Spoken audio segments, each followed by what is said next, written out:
Buenos días, me presento, soy Rim Gebli Beitar, estudiante de segundo bachillerato A del Instituto IES Leopoldo Queipo, alumna de la profesora Josefina Jiménez y autora de la siguiente guía de lectura de El árbol de la ciencia.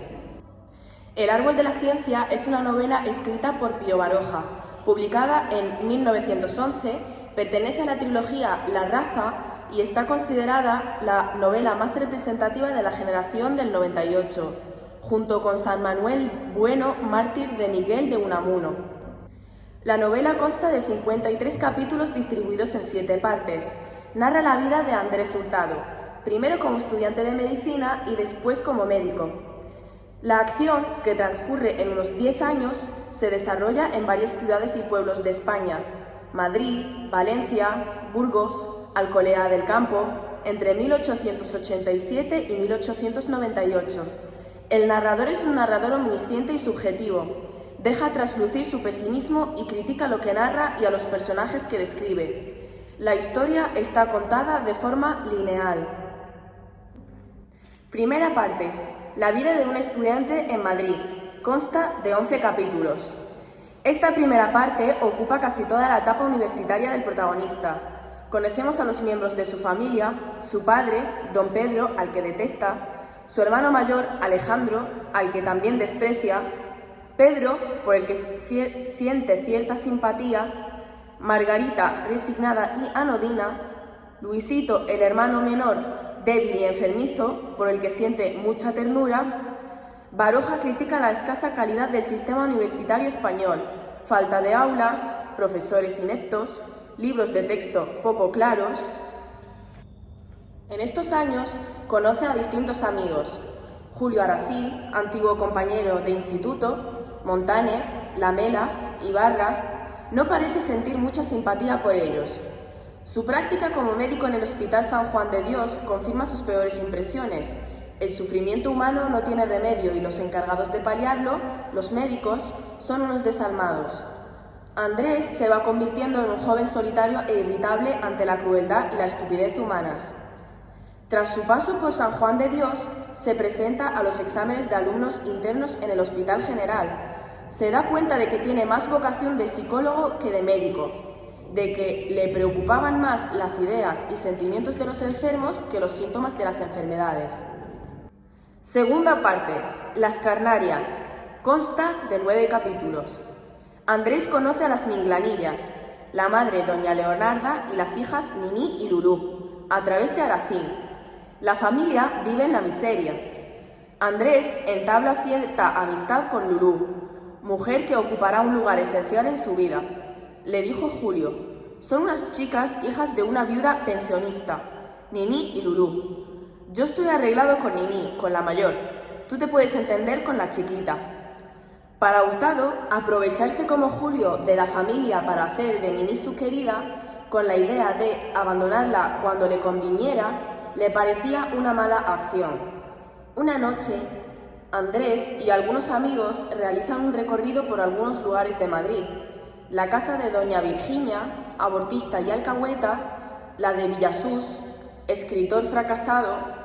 Conoce también a doña Venancia, una vieja planchadora vecina de Lulú, y a su yerno Manolo el chafandín, borracho, vago, que vivía a costa de la suegra, al tío Miserias, un prestamista. Tercera parte, Tristezas y dolores. Consta de 5 capítulos.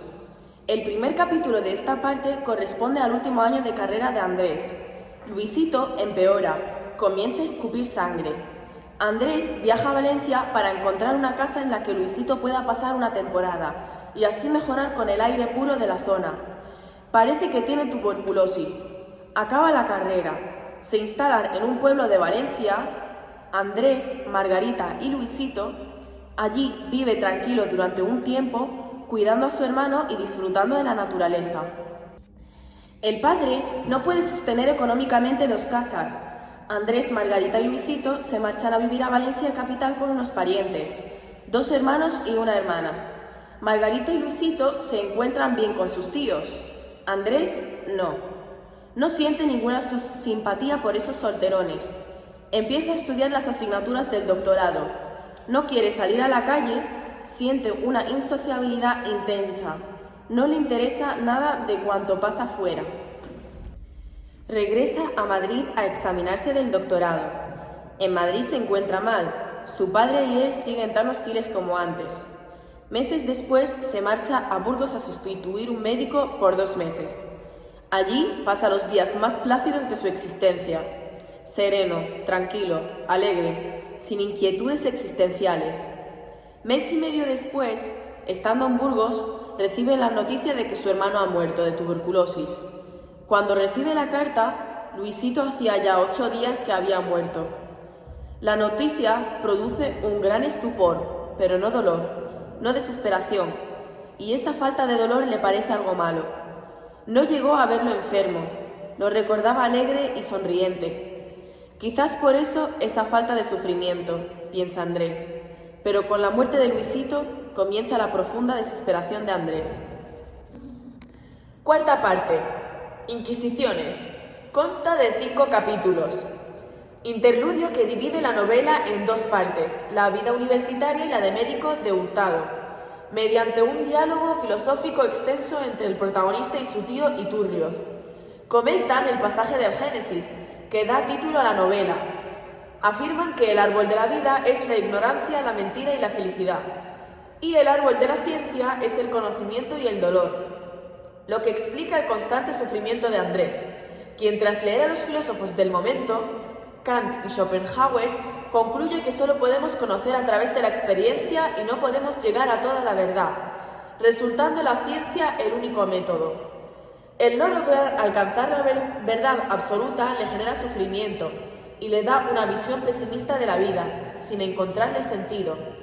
En contraposición, tenemos una visión más optimista y utilitarista de su tío, que se inspira en filósofos ingleses y franceses.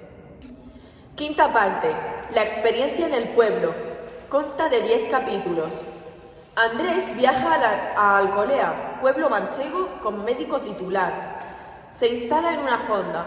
Conoce a Juan Sánchez, otro de los médicos del pueblo. Había otro médico en el pueblo, don Tomás Solana, era el médico de los ricos.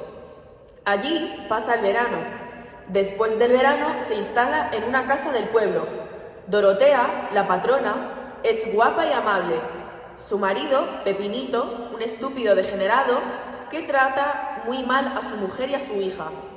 Nos muestra la vida en el pueblo. Andrés cura a la hija de un molinero y esto le crea enemistad con Sánchez. Va adquiriendo prestigio como médico. Hurtado observa y escribe la vida y carácter del pueblo. Su talante antisocial, la falta de inquietudes, el individualismo, la envidia, el egoísmo, el caciquismo, la actitud resignada y retrasada de sus gentes, etc. Las costumbres de Alcolea eran españolas, puras, es decir, de un absurdo completo. Llega a la conclusión de que es mejor dejar de pensar. Pasa en Alcolea el invierno, empieza a frecuentar el casino y conoce al pianista y a don Blas Carreño, hidalgo acomodado.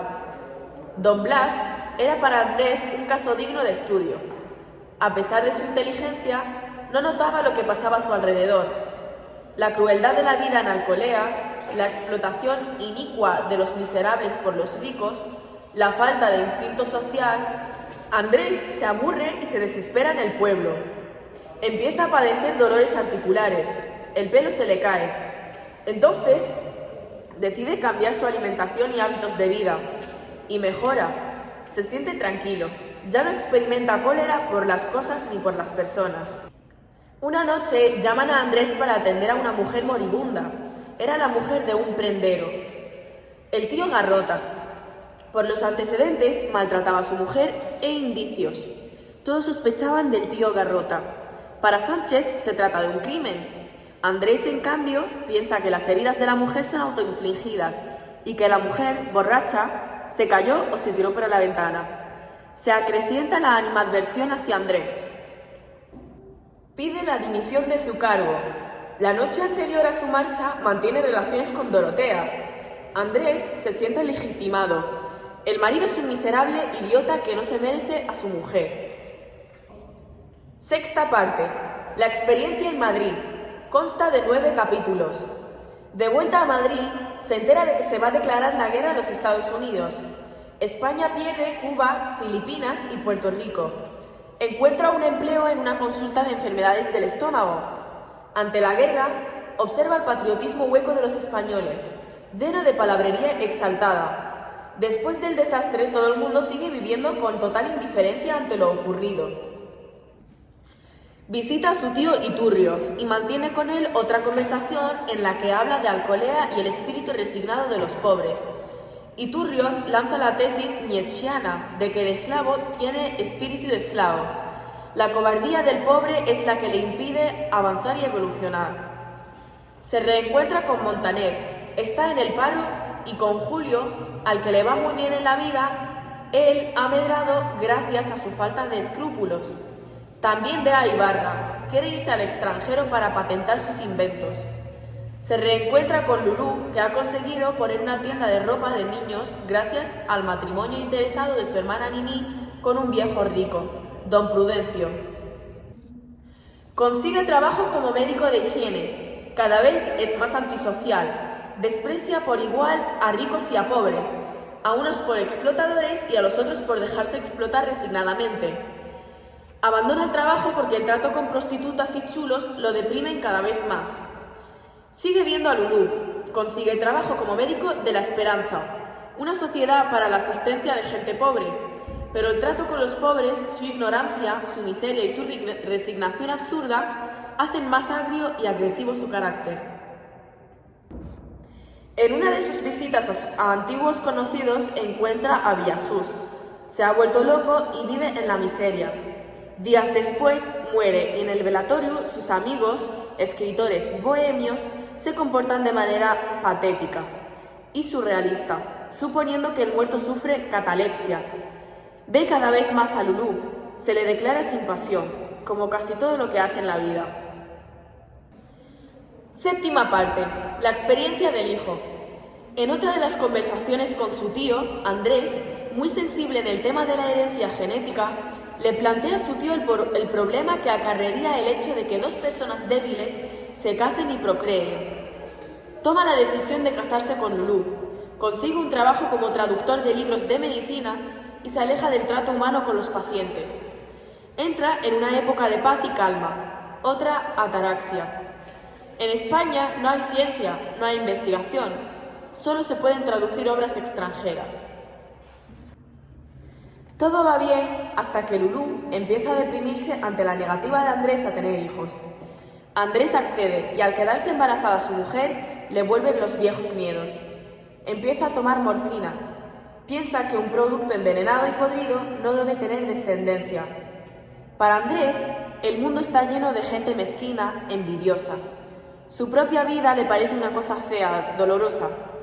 La felicidad solo puede venir de la inconsciencia y de la locura. En el parto muere el niño y a los pocos días, Lulú. El día del entierro, Andrés se suicida envenenándose. La ciencia no ha conseguido salvar la vida de su hijo y de su esposa. La novela termina con la reflexión de Iturrioz. Andrés muere sin dolor. No se suicida movido por la desesperación ni por el sufrimiento de perder a Lulú. Era un inadaptado. Estas 7 partes se pueden agrupar en 2. En la primera parte, del capítulo 1 al 3, Andrés es estudiante de medicina. En la segunda, del capítulo 5 al 7, ya es médico. Estas 2 partes están separadas por una larga conversación filosófica entre el protagonista y su tío, el doctor Iturrioz. Es la novela más autobiográfica de Baroja, ya que el protagonista y Baroja tienen mucho en común. Baroja estudió medicina. Como estudiante no destacó, más por falta de interés que de talento. Tuvo encontronazos con profesores, ejerció como médico en Cestona, Guipúzcoa, pero pronto se cansó. La vida de médico rural era penosa y mal remunerada. Abandona la plaza de Cestona, dejando una reputación de persona problemática. Tuvo también alguna diferencia de criterio con el médico viejo, con el alcalde, con el párroco, con el sector católico del pueblo por no ir a misa, era ateo. Su hermano Darío muere de tuberculosis a los 23 años. Personajes. Andrés Hurtado. Triste, solitario, pesimista, reconcentrado, antisocial. Muy pronto empieza a perder interés por la vida. Busca algo que le dé sentido a su vida, pero no lo encuentra. Nada le gusta ni le hace feliz. Tampoco tiene vocación de médico. No le gusta tratar con los enfermos. Don Pedro, clasista, egoísta, caprichoso, déspota, arbitrario, con Andrés discute constantemente. Alejandro, de él dice el narrador que es un retrato degradado del padre, inútil, vividor, colocado en una oficina del Estado. Margarita, buena pero resignada y anodina, empieza a querer más a su hermana a raíz de la enfermedad de Luisito. Pedro, estudiante de Derecho, vive la vida alegremente. Siente una gran admiración por Andrés. Andrés siente un profundo afecto por Luisito, por Margarita y por Pedro, pero detesta a su padre y a su hermano mayor, Alejandro. Padre e hijo eran completamente incompatibles. Fermina Iturrioz es la madre fallecida de Andrés Hurtado, una víctima. Pasó la existencia creyendo que sufrir era el destino natural de la mujer. La muerte de su madre le había dejado un gran vacío en el alma y una inclinación a la tristeza. Las mujeres aparecen en la novela como víctimas de los hombres. La hermana es relegada por el padre. Las enfermas del hospital de San Juan de Dios sufren maltratos, de palabra y obra, por parte del médico que las atiende. La señora Venancia debe mantener al vago del yerno. Dorotea es humillada por su marido. Mimi es utilizada como un objeto sexual por Julio Aracil. Lulú es la única mujer con la que conecta. Personaje rebelde, noble, marcado por un fuerte pesimismo como Andrés. Aracil, de palabra fácil, inteligencia rápida, amante del dinero y de la riqueza, egoísta, incapaz de hacer nada por nadie. Temas. En la novela aparecen los dos grandes temas de la generación del 98. El tema de España y el tema existencial. La pobreza cultural del país, la escasa calidad de la enseñanza universitaria en España, la pasividad y el egoísmo del mundo rural, las miserias e injusticias de la ciudad, la crueldad humana, la amargura existencial, el hastío, el sentido de la vida, etc. Y hasta aquí la guía de lectura de El árbol de la ciencia de Pío Baroja. Espero que os haya gustado.